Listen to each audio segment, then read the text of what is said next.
This is tutorial number 133 and it covers anchor points within CATIA V5. To start off, open up tutorial part number 127, which is located on the DVD. Now what we're going to do is I'm going to go over anchor points, and what these do is that when we're using and trying to dimension circular objects or curves, we're able to select certain anchor points, and those are the anchor points that we're going to be positioning and creating our dimensions from. So say I want to dimension from this line here to this edge here. I want to know the dimension vertically, how far it is away from each other.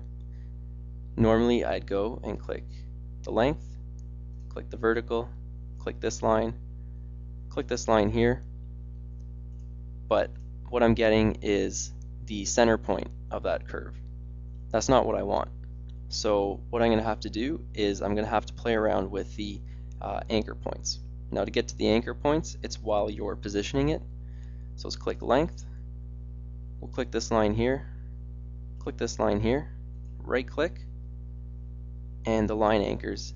There's the first ones and the second ones. Now the first one is going to be your first point that you selected. So there's anchor 1 and anchor 2. Right now it's on anchor 2. If I put it to anchor 1, it's going to be up there. So let's position it on anchor 2. I'm happy with that there.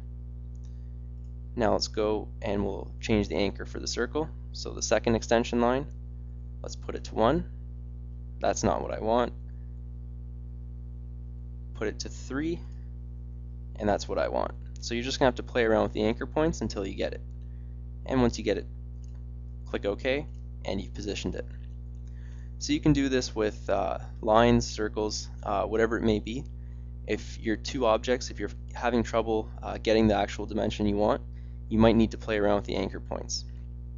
Now you're also able to use the intersection point detection. That's going to help you get some anchor points. Like I can get this point here, but I can't find the anchor point here using the intersection point detection. So you can anchor it down with this and then click down here and then play around with the extension line. So I'll put it to 3, put it to 1. Every time it's going to be different, depends what you're using and what you're dimensioning. So using the anchor points, again, it's going to keep your drawings more precise, more accurate, easier to read, and it's going to get you the results that you want. And that concludes our tutorial on anchor points within CATIA V5.